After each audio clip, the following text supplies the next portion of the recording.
Motion.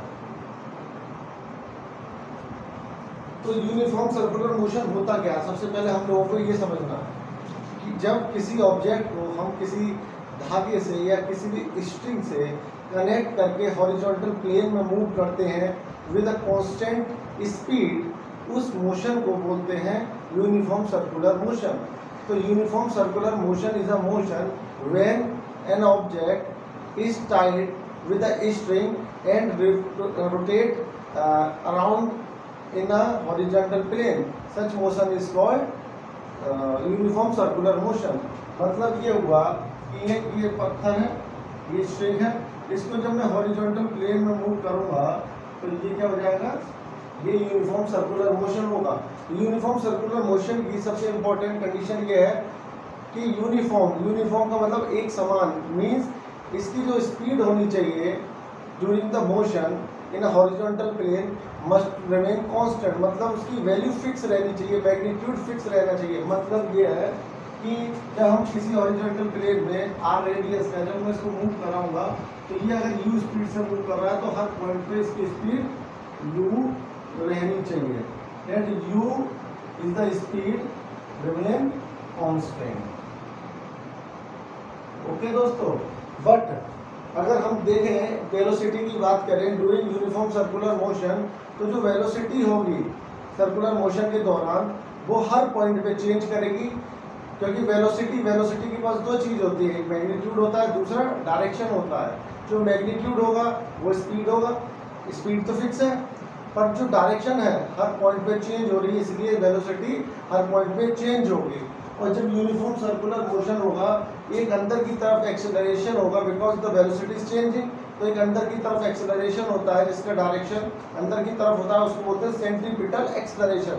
तो हम लोग आज सारे एक्सप्रेशन सेंट्रीपिटल एक्सेलरेशन, वेलोसिटी, इन सब के एक्सप्रेशन ड्राइव करने वाले हैं। ओके दोस्तों, सो मैंने बात की acceleration. So AC is the centripetal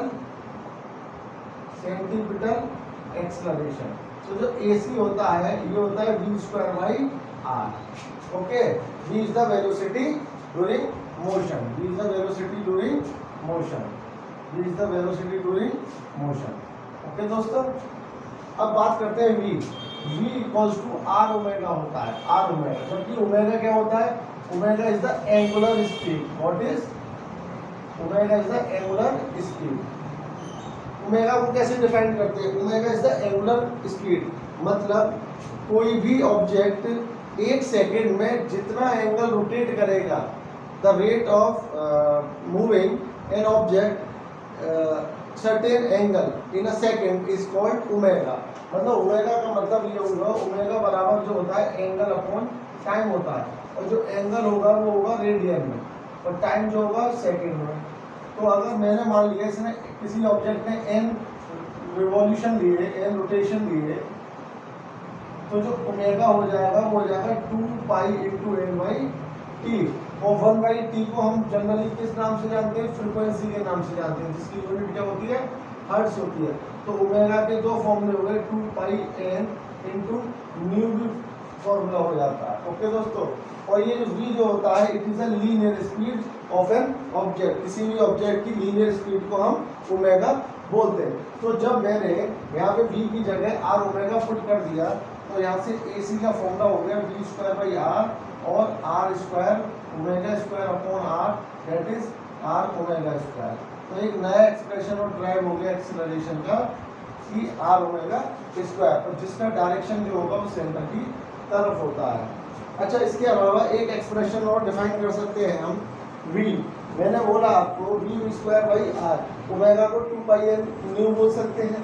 तो जब मैंने इसको यहाँ पुट किया तो एक AC जो हो गया r बराबर 2πn × न्यू का स्क्वायर। एनी प्रॉब्लम दोस्तों? तो ये कुछ इंपॉर्टेंट फॉर्मूले हैं जो मैंने आपको बता दिए यूनिफॉर्म सर्कुलर मोशन से रिलेटेड। बाकी नेक्स्ट वीडियो में हम इससे रिलेटेड न्यूमेरिकल करेंगे। तो मैं एक बार रिपीट करना चाहता हूँ कि यूनिफॉर्म सर्कुलर मोशन किसे बोलते हैं। यूनिफॉर्म सर्कुलर मोशन वो मोशन होता है जब हम किसी ऑब्जेक्ट को एक धागे से या किसी भी स्ट्रिंग से कनेक्ट करके हॉरिजॉन्टल प्लेन में एक कांस्टेंट स्पीड के साथ रोटेट करते हैं, उस मोशन को हम यूनिफॉर्म सर्कुलर मोशन बोलते हैं।